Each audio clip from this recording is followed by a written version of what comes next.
एक समय की बात है, प्राचीन जापान के एक छोटे से गांव में वहां एक गरीब पठार काटने वाला काम करने वाला आदमी था, जिनका नाम तारो था। वह हर दिन अपने हथौड़े और पिचकारी का उपयोग करके बड़े पत्थरों को छोटे टुकड़ों में बांटता था, जिन्हें वह थोड़े पैसों के लिए बेचता था। हालांकि तारो अपने सादे जीवन से संतुष्ट था। वह अक्सर ज्यादा धन और शक्ति प्राप्त करने का सपना देखता था। एक गर्मी के दिन जब तारो अपने काम में व्यस्त थे, वह देखा कि धनी और शक्तिशाली लोगों की एक प्रवाहन गुजर रहा था, जो सेवकों के साथ कारों में बैठे थे और महंगे कपड़ों और गहनों में सजे हुए थे। तारो ने उनकी धन और शक्ति को देखकर बिना इरादे किए ही उनके प्रति ईर्ष्या और द्वेष भर दिया। जैसे जैसे वह काम करते रहे, उसने एक खूबसूरत विला देखा जो हिल पर था और जिसका मालिक एक धनी व्यापारी था। तारो ने खुद से सोचा, अगर मैं उस व्यापारी की तरह धनी और शक्तिशाली होता तो मैं खुश होता। अचानक तारो ने एक अजीब सी आवाज सुनी जो पत्थरों से आ रही थी। वह आवाज थी, तारो, अगर तुम शक्तिशाली बनना चाहते हो तो पहाड़ बनने की इच्छा करो। तारो को आवाज से हैरानी हुई, लेकिन वह खुद से सोचा, अगर मैं पहाड़ बन जाऊं तो मैं मजबूत और शक्तिशाली हो जाऊंगा और कोई भी मुझे कभी भी नहीं हरा सकेगा। तो उसने अपनी आंखें बंद की और खुद को एक पहाड़ बनने की इच्छा की।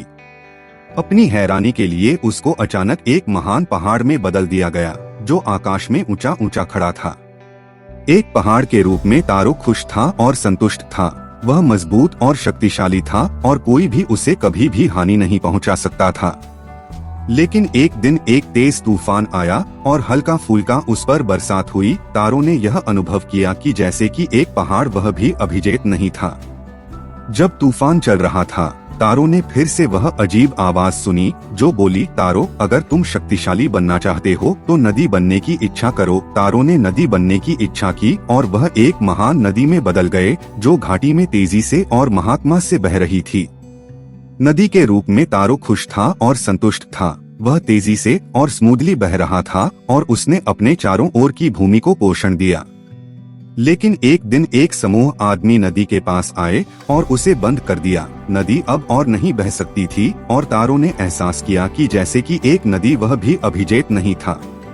फिर से तारो ने वह अजीब आवाज सुनी जो बोली, तारो, अगर तुम शक्तिशाली बनना चाहते हो तो सूरज बनने की इच्छा करो। तो तारो ने सूरज बनने की इच्छा की और वह एक उज्ज्वल और चमकता हुआ सूरज में बदल गए, जो नीचे की दुनिया को प्रकाशित कर रहा था।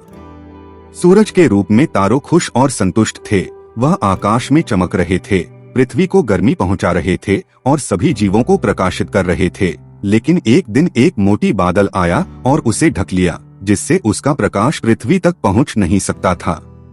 तारो ने फिर से वह अजीब आवाज सुनी जो बोली, तारो, अगर तुम शक्तिशाली बनना चाहते हो तो खुद को ख्वाहिश करो। तारो को समझ में आया कि आवाज सही थी। उसने बेवकूफ तरीके से उम्मीदें रखने के लिए विचार किया था और उसने अपना समय और ऊर्जा असंभव ख्वाहिशों के पीछे दौड़ने में बर्बाद किया था।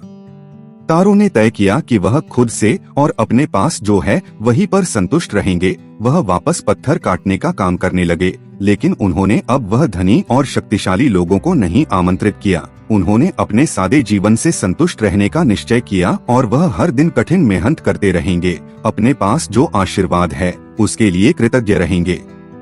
उस दिन के बाद से तारो ने एक सादा और संतुष्ट जीवन जीने का निश्चय किया और उसको किसी और चीज का होने की जरूरत नहीं है, सिर्फ अपने आप की। उसने समय के साथ अपनी सादगी और विनम्र स्वभाव से गांव के लोगों का सम्मान और प्रशंसा प्राप्त की। वे उसकी कठिन मेहनत और समर्पण की कदर करने लगे और उसे एक बुद्धिमान और संतुष्ट आदमी के रूप में जाना गया।